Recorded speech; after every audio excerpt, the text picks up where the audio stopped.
കുളിച്ചതിന് ശേഷം മുടി ഉണക്കാൻ വേണ്ടി മണിക്കൂറുകൾ വെയിലത്തിരുന്ന് തലവേദന എടുക്കുന്ന 100 വർഷം മുൻപത്തെ ഒരു കൊട്ടാരത്തിലേക്ക് വിറകോ തീയോ ഇല്ലാതെ ചൂടുകാറ്റ് തുപ്പുന്ന ഈ ചെറിയ യന്ത്രവുമായി ചെന്നാൽ എങ്ങനെയുണ്ടാവും?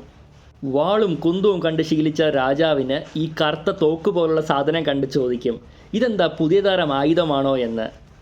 അതിൽ നിന്ന് വരുന്ന കാറ്റ് മുഖത്തേക്ക് അടിക്കുമ്പോൾ അദ്ദേഹം വായും പൊളിച്ചു നിൽക്കും. നിങ്ങൾ പോർട്ടബിൾ ആയിട്ടുള്ള ഹെയർ ഡ്രയർ രാജകുമാരിയുടെ നനഞ്ഞ മുടിയുടെ നേരെ പിടിക്കുന്നു.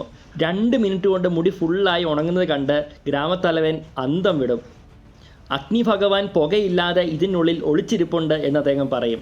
ഇത് സൂര്യൻ്റെ ചെറിയ അനിയനാണ് എന്നും കൂടി പറയും. കാറ്റിൻ്റെ സ്പീഡ് കൂട്ടാനുള്ള ആ ബട്ടൺ കണ്ട് യന്ത്രത്തിന് ദേഷ്യം കൂട്ടാനുള്ള മാന്ത്രിക കല്ലാണെന്ന് അവർ പ്രഖ്യാപിക്കും.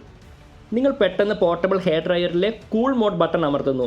ചൂട് കാറ്റ് മാറി തണുത്ത കാറ്റ് വരുന്നത് കണ്ട് രാജാവ് വീണ്ടും ഞെട്ടുന്നു.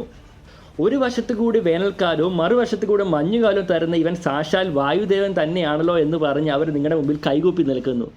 പക്ഷേ ഇതിൽ ചെറിയൊരു പ്രശ്നമുണ്ട്. ഹെയർ ഡ്രയർ ഒരുപാട് നേരം ഓണാക്കി വെച്ചതുകൊണ്ട് തന്നെ അത് ചൂടായി ഓട്ടോമാറ്റിക്കലി കട്ട് ഓഫ് ആവുന്നു. ഹെയർ ഡ്രയർ അനങ്ങാൻ നിൽക്കുമ്പോൾ നാട്ടുകാർ പറയും സൂര്യൻ്റെ അനിയൻ എന്തോ സംഭവിച്ചുവെന്ന്. അപ്പോൾ ഇതേ പെട്ടെന്ന് ഹെയർ ഡ്രയർ ഓണായി. ഇത് കണ്ടതും നാട്ടുകാർ പേടിച്ച് വിറണ്ട് ഓടുന്നു.